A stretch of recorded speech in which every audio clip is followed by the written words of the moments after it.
Okay, so I've got all the footage from all of these lenses. I've got a secret gimbal mounted footage as well. You want to see that. And I've got all of that on this computer, and the results are quite interesting, at least to say. So let's dig in deeper and find out what is the solution to a7c image stabilization problem.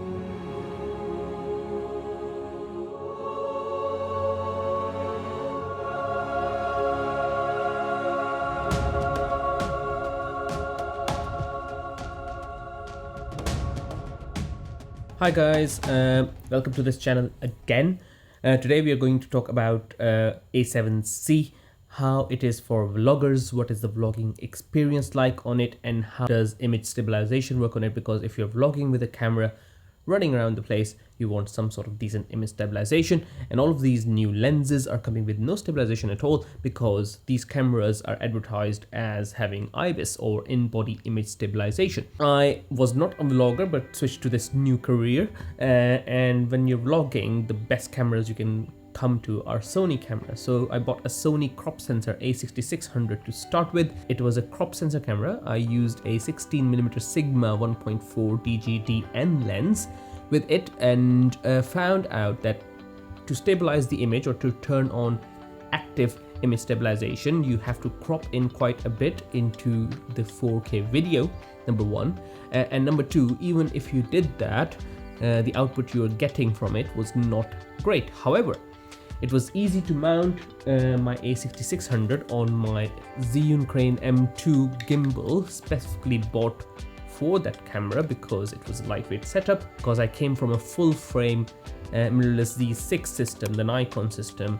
I wasn't getting the same image quality from my a6600, and it was becoming a bit cumbersome carrying two different cameras around to take pictures and to do video. For those of you who are new to the channel, I have a photography page on Instagram and Facebook where I post my work of art, you might want to call it, and I do some vlogging as an ad hoc. I'm professionally a doctor, so don't really get much time to spend on my hobbies. Switched to a full frame Sony mirrorless system, which at that time was a7c, had newly come out, watched a few videos and moved on to it. I wanted to use it with my gimbal then, and I bought the lightest lens which was available in a wide field of view, which was a Sony 20mm 1.8. Started vlogging with it. I think I tried it on the gimbal once before and it failed because the whole system's weight exceeds the gimbal's payload. Currently my vlogging setup is a Sony a7c, which is here, and then we've got a 20mm f1.8. I am mounted onto a Sony wireless Bluetooth tripod remote control, and I use the Sony mounted mic, so you don't have to use any wires. The problem with this kind of system is if you've got a mic on top of the camera, you cannot mount it on the gimbal. As I said, it exceeded the weight of the gimbal. I was looking through the internet, came across a very good lens today which is lighter than the 21.8. It is even wider than a 21.8, and that gave me an idea. Will I be able to mount that lens onto a gimbal? I started looking up YouTube videos and I found a lot of videos talking about a7c's Sony Catalyst compatibility. It's got gyro stabilization, but you have to turn off the in-body image stabilization for that. And the gyro stabilization software, the Catalyst, number one, is slow. Number two, adds a extra step to your stream of workflow. So you have to import image to there, you have to process it, you have to export it. And what actually this gyro stabilization does is uses the camera's metadata to crop into your scene. So basically it gives you a cropped image, and I don't see why I would need to do that where I can do it in any of the post-processing software.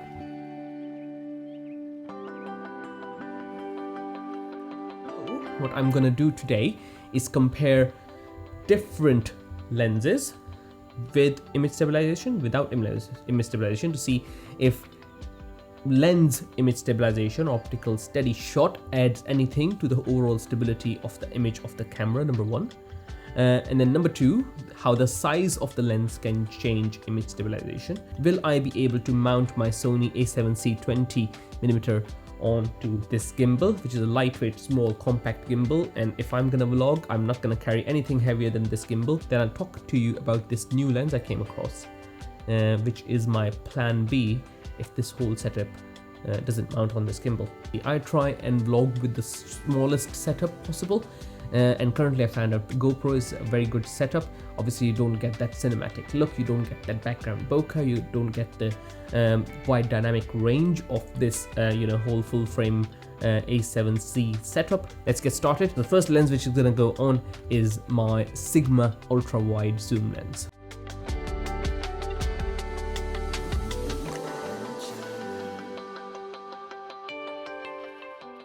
I'm gonna walk around with this lens. I'm not gonna run, it's just a vlogging test. And we're gonna start off with my Sigma 14-24 2.8 ultra wide zoom lens. And now I have moved on to 24mm focal length. And I've changed my arm, so I'm not using my tired arm because your jitter increases when you're using your tired arm. And obviously I'm going to use a gimbal later on in this video, but this lens is too heavy for my gimbal setup that I'm going to use. What we're looking at now is the image which is out of the Sigma 14-24 2.8 lens, which is not stabilized at all, and it's got in-camera image stabilization working. And as you can probably see, there's a lot of jitter.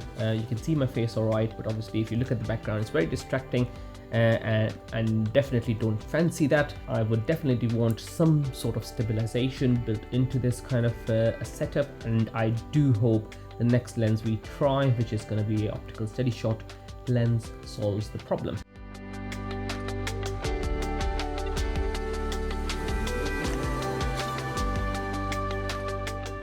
Alright, so now I have switched to my Sony 24-105 f4 lens, which is, as you all know, a slower lens compared to the Sigma 2.8. However, this lens has optical steady shot built into it, which we are using right now.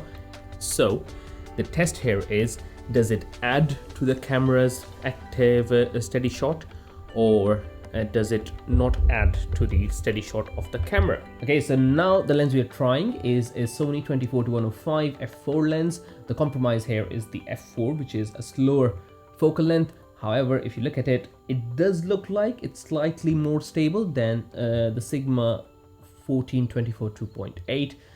Whether that is to do with the weight of the Sigma lens, or is it actually the optical steady shot making that difference, it's difficult to say because both lenses are heavy, but Sigma is definitely heavier. Now, what I'm going to do is turn steady shot off on this lens, and we're going to carry on moving. I'm trying to not concentrate on the front facing screen right now, because otherwise I'll be distracted. What I want to see is how turning off the lens steady shot has affected the overall stabilization of this video.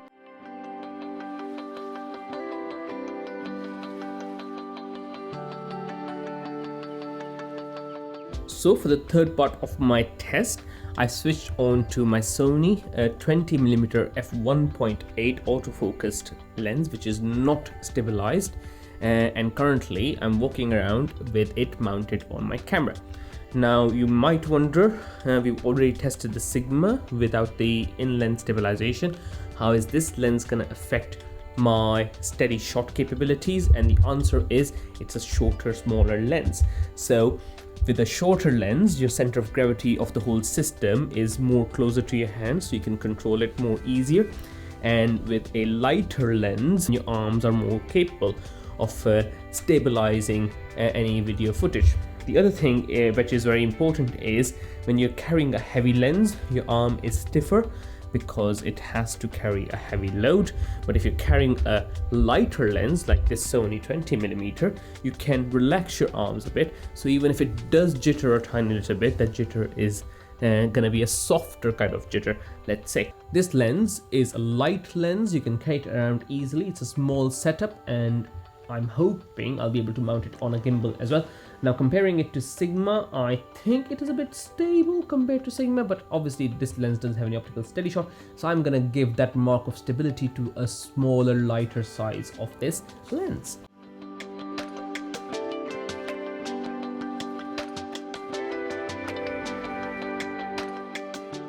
And now for the next test, I'm going to mount this lens on my Zhiyun Crane M2 gimbal, which I've got here, and we're gonna see if this can manage the load. I'm gonna take my microphone off the camera, and I'll probably use a Rode mic. I think I've tried this before and doesn't really work out, and that is why we'll talk about another lens later on, which I've not bought yet. I've taken the lens hood off as well now because I want minimum weight to go on this gimbal, whose maximum capacity, if I'm not wrong, is about 700 grams. And the camera and the lens right now is more than 700 grams, so we're gonna try and see if that works. Okay, so I've managed to successfully lock the camera onto the gimbal, and it is stabilized, and I'm trying to keep the footage as stable as possible. Now it is a bit difficult because obviously you have to sync your movements with the gimbal movements, but I think it's working out fine. I also have the screen flipped out, which is probably not the best thing to do, so I have to turn my hand every time I'm turning around, and it's always a bit distracting, especially with these gimbals, because they lag behind a bit your movement. Now this gimbal footage obviously looks buttery smooth, and for obvious reasons. Now the only thing I was worried about is that I won't be able to use this camera setup on a gimbal. I had to take the lens hood off, I had to take my microphone off, I even had to take my Peak Design base plate off the camera so that I could use it with this gimbal system, which kind of has worked, and the whole system worked alright. I have to say I would always be a bit anxious. These systems can fail, but in the past when they've failed, I've not dropped my camera off the gimbal at all. So I'm really impressed with how this Zhiyun Crane M2 gimbal has handled a7c with a 20mm mounted on top. You just have to be careful. You have to balance it really well. I think the last time I tried, I didn't balance it fine. Didn't take my time to balance. And let's see if I'm able to vlog better without being distracted by the screen. And obviously I feel a lot better right now because my screen is not all the way out, and if my gimbal fails for any reason, I'm not that much worried. I'm gonna stress my gimbal a bit just to see, you know, what kind of load it can carry. I obviously don't want to break my camera because it's a7c, even though is a smaller sized a7 III. It is very expensive, but I'm gonna try and walk around a bit faster now just to see what kind of load I'm capable of carrying with the gimbal, and also to see what kind of footage or what kind of following I'm getting with the gimbal on board now that I'm walking around very swiftly. I've sped up a bit, and when I say I sped up, I'm trying to do a small kind of a run, a jog, and this footage will be a very good comparison, you know, of what the stabilization with a7c in-body stabilization plus a gimbal on top looks like. The good thing about this Zhiyun Crane M2 gimbal is that once you've balanced it, it has got a memory screw in this plate which you can tighten, and all you have to do is unlock it. It goes up to the memory screw, lock it, unlock the gimbal, and your camera is ready to be mounted on this gimbal base plate.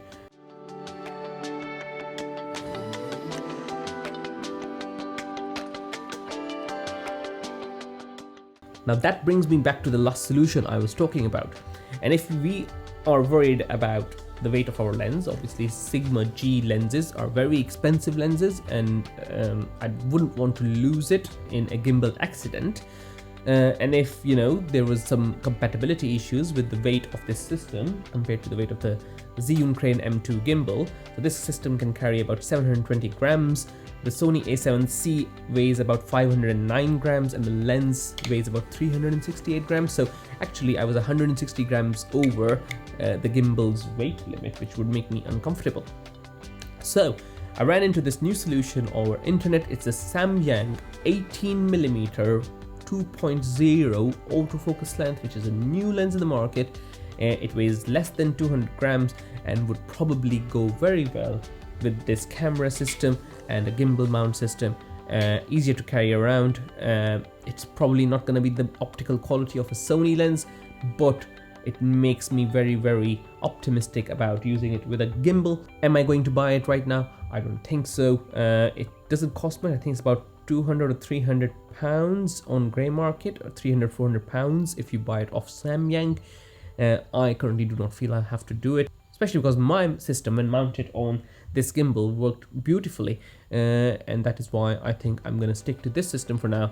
And use my GoPro. And that is another thing I'd like to say. If you are into vlogging, you have to decide what kind of content you're creating. If you're out and about most of the times, you're not stuck in the home, then a lot of people will probably want to see the background scenery or landscapes that you are trying to explore. If that is the case, do you really need a lens with a good bokeh? Probably not, and you might be better off with a GoPro. That is all from me right now. I hope you found this video useful, and I hope you found the comparison useful, and it's probably gonna answer a lot of your questions before you buy into an A7C, or if you buy into a 20mm 1.8, or if you're planning to buy Samyang 18 f2 autofocus lens, which has just come out in the market. If you want me to keep making these videos comparing different camera systems, different software programs, etc., please leave a comment below, and please subscribe to this channel, and I'm sure you and I together will learn a lot about these cameras. Take care, subscribe to the channel, and I'll see you next time.